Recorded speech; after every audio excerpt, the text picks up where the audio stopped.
There was a time in my life when every morning felt like a small defeat. I would wake up late, scroll through my phone without meaning, and stare at the tasks I was supposed to do, knowing full well I wouldn't do them. And even though a part of me wanted to change, a louder part, the part that had grown tired and heavy, always won. I called it laziness. The world called it procrastination, but deep down it felt like something else entirely. Like I was disconnected from life itself. I wasn't lazy with everything. I could binge watch entire seasons in a night. I could spend hours perfecting my character in a video game, even skip meals just to reach the next level.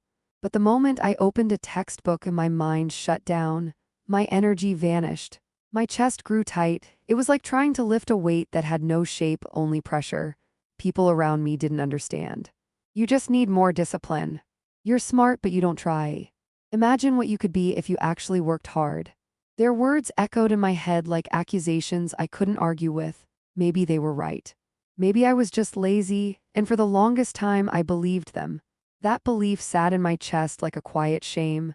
I stopped trying. I stopped hoping. I told myself that some people are just wired differently, that maybe ambition wasn't built into me. Until one day, something unexpected happened. It wasn't dramatic. It didn't come with thunder or some grand realization. It came in a folded brochure lying quietly at the corner of the campus bulletin board. A flyer for a study abroad program, spend a semester in Europe. At first, I barely looked at it. I wasn't exactly the type of person who took bold steps or applied for programs like that. But later that night, I found myself Googling images of Italy, then Spain, then Lisbon. I don't know what it was about that city, maybe the colors or the sea or the way the rooftops stacked like a dream, but I felt something stir in me that I hadn't felt in a long time. Curiosity and then longing. I imagined myself walking through cobbled streets with the sun kissing my skin, hearing music I didn't understand, tasting pastries I couldn't pronounce. I imagined being someone else, someone freer, lighter, more alive. And just like that, I wanted something. For real. For the first time in years, I wanted something. The next day, I walked into my professor's office with the flyer clutched in my hand. I didn't know what I was doing or what to say. I just asked, "How do I apply?" He looked at me kindly. "Lisbon?" he asked, and I nodded. "Well, that's a popular choice." "Very popular." He paused for a moment, then added, "Only 4 students get to go, and we base that decision on academic performance." My breath caught. He didn't say it cruelly, he was just being honest. But his words hit me like cold water. My grades, they were average at best. Nothing close to what they needed to be, not for Lisbon. I thanked him and left the office quietly, but something inside me wasn't quiet anymore. You'd think that would be the end of it, that I'd let the dream go and return to my drifting, but something had shifted. I couldn't unsee Lisbon, I couldn't unknow the feeling of wanting it. And so, for the first time in my life, I didn't ask myself, can I do it? I asked, what if I try? Not kind of try, not pretend to try, but really truly try. The next morning, I did something that felt completely foreign to me. I woke up early. I didn't snooze my alarm. I didn't scroll through my phone. I just got up. I made coffee. I sat at my desk. I opened my textbooks. And I studied. I studied like I never had before. Not because someone told me to, not because I was afraid of failing, but because Lisbon felt like a world waiting for me. And the only bridge between here and there was effort. I started spending hours in the library, sometimes so late that I had to be asked to leave. I started noticing the others, classmates I had barely acknowledged before, hunched over their books, eyes sharp, focused. I could feel it between us, the quiet competition, the shared desire. We weren't enemies, we were dreamers. And every time I thought of giving up, I pictured the streets of Lisbon, the light, the sea, the version of myself I could become there. So I kept going, through exhaustion, through self-doubt, through weekends lost to study notes and practice tests. And slowly my grades began to rise, not overnight, not dramatically, but enough for me to believe. One morning, as I was leaving for yet another long day of classes, my mom stood in the doorway watching me tie my shoes. Her voice was soft. "I've never seen you work this hard," she said. "Maybe you're not a procrastinator after all." Her words caught me off guard, because just months ago she would have said the opposite. So would I, so would everyone. Back then I was lazy. Now I was driven. But I hadn't changed who I was. What changed was what I wanted. You see, that moment with my mom, it stayed with me, not just because of what she said, but because of what it made me realize. How could it be that just a few months ago, everyone, including myself, believed I was lazy? And now no one would dare to say it. So which one was true? Was I the girl who couldn't finish assignments on time, who needed reminders, who floated through lectures half asleep? Or was I this focused, driven, determined student, sacrificing sleep and weekends and comfort for a single dream? The answer I began to understand was both. And neither, because people don't fit into tidy little boxes. We are messy. We change, we bend, we rise and fall. We're not made of one single thread, we're 1,000 tangled fibers, all woven together by our experiences, our fears, and the things we dare to hope for. And maybe, just maybe, what people call laziness isn't what it seems. I started looking back at all the times I had been labeled lazy. All the lectures I didn't finish, the homework I never started, the mornings I couldn't bring myself to get out of bed, but I also remembered something else. Back when I was 16, I spent every free hour learning how to play StarCraft II. It wasn't just a game to me, it was a challenge, a strategy, a language I could understand when nothing else made sense. I read guides, I watched international tournaments. I practiced so much I once managed to beat one of the top 200 players in North America. No one told me to do that, no one made me, and no one called me lazy for it. So why is it that when I spent hours perfecting game mechanics, people admired my focus? But when I couldn't bring myself to study something I didn't care about, they said I lacked discipline. That's when I began to wonder. Maybe the question isn't, how do I stop being lazy? Maybe the better question is, why do I feel lazy in the first place? Because laziness, it's not a flaw, it's a signal. It's our mind and body trying to tell us something, a quiet whisper that says, this isn't the path for you. But we've been taught to ignore that voice, to force our way through, to feel shame for feeling unmotivated. What if we listened instead? What if we paused and really asked ourselves, why does this drain me? Why do I feel so disconnected from the thing I'm supposed to be doing every day? Because here's the truth that nobody tells you. Laziness isn't the opposite of productivity, it's the opposite of alignment. And when what you do doesn't match who you are, when your actions aren't rooted in meaning, you'll always feel resistance. That doesn't make you broken. That makes you awake. I once thought my problem was motivation. I thought I needed to be more disciplined, more consistent, more like those people who always seem to have it together. But what I really needed was a reason. Not just any reason, not the kind that sounds good on paper or pleases someone else.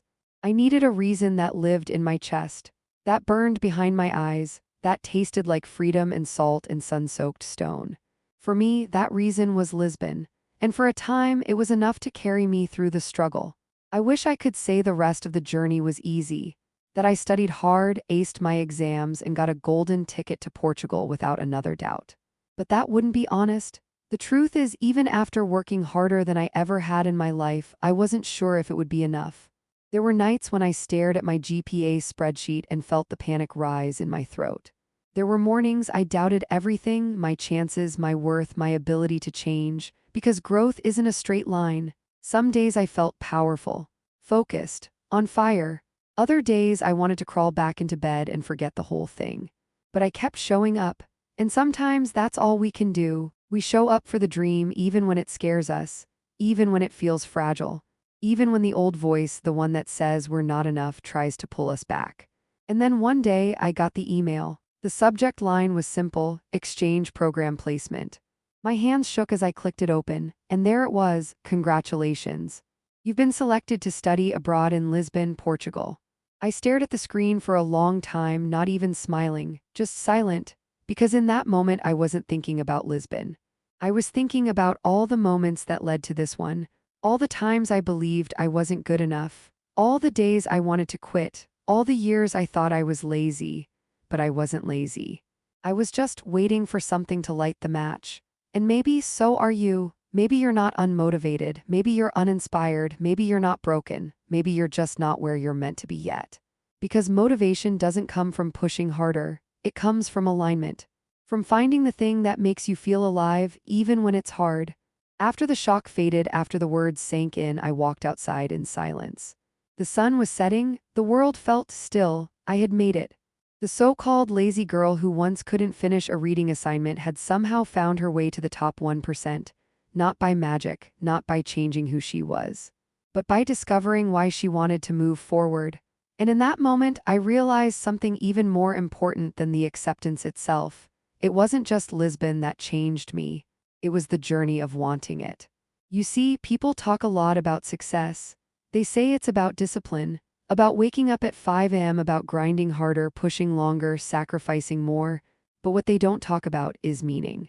And how, without it, discipline crumbles. Without it, waking up early becomes a punishment, not a purpose. Without it, the grind turns into slow erosion of joy, of energy, of self. But when there's meaning, even the hard things feel worth it. Even the long nights start to glow from within. I didn't need someone yelling at me to study. I didn't need a 10-step productivity method. All I needed was a reason. One that made sense to me. But what happens when you don't have that reason? What if you don't know what you want yet? That question haunted me even after Lisbon. Because I knew something else now, something both freeing and terrifying. This time I had a reason.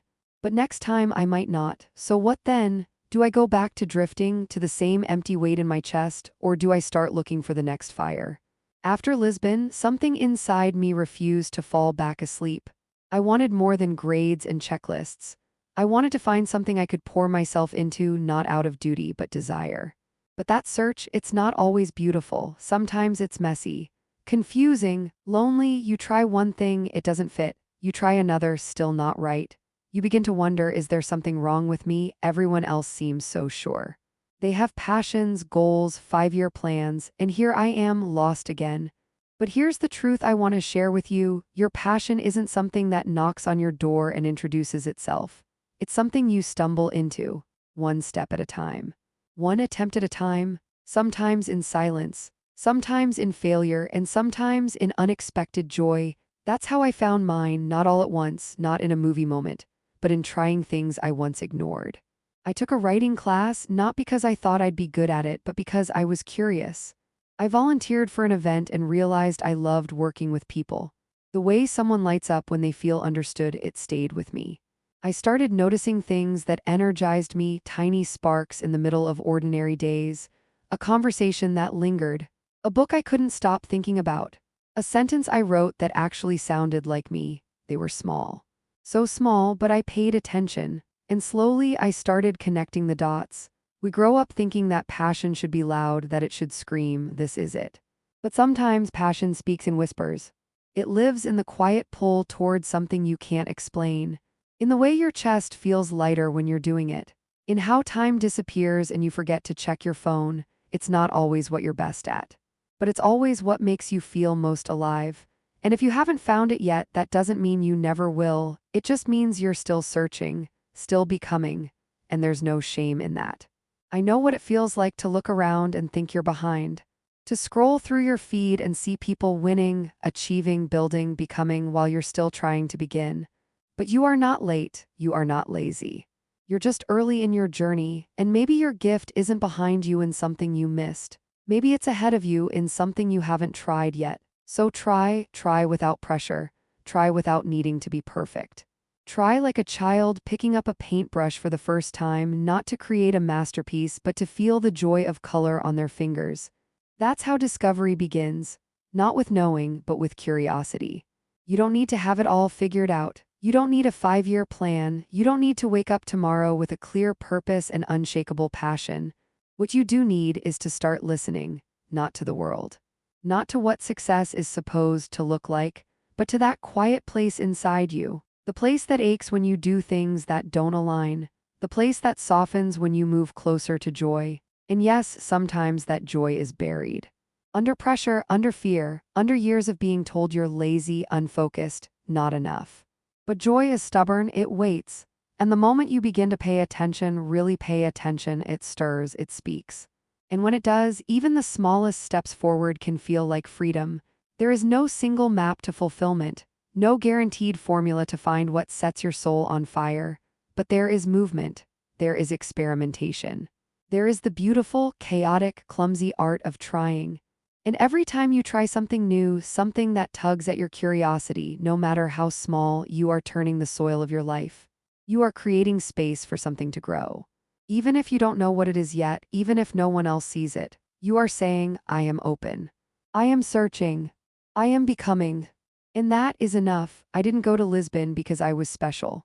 I went because I finally cared enough to fight for something. And the truth is, we all have something worth fighting for. We all have a Lisbon. It may not be a city, it might be a story you haven't written yet, a person you haven't met, a version of yourself you haven't grown into, but it's there, waiting, and you don't need to reach it all at once. You don't need to run, you just need to take one honest, courageous, imperfect step. So if you're feeling lazy, if you've been calling yourself names that don't belong to your spirit, if you've been quietly wondering whether something is wrong with you, because the things you should be doing feel so heavy, let me say this. There is nothing wrong with you. You are not lazy. You are not lost. You are not behind. You are becoming, and becoming takes time. It takes silence. It takes missteps. And yes, sometimes it looks like doing nothing at all. But beneath that stillness, beneath the guilt, beneath the shame, something is shifting. You are listening. And when you listen long enough, you'll know when it's time to move. And when you do, it won't feel like pressure. It will feel like home. So here's my question for you. What is your Lisbon? What is the place, the dream, the direction that makes your chest rise even just a little? You don't need to name it today. You don't even need to see it clearly. But you can start moving, and maybe, just maybe, one day you'll look back and realize that the moment everything began to change was the moment you stopped asking, how do I fix myself? And started asking, what if I'm not broken? You were never lazy. You were just waiting for something that felt like yours. Now go find it. And don't forget to come back and tell me what you discover.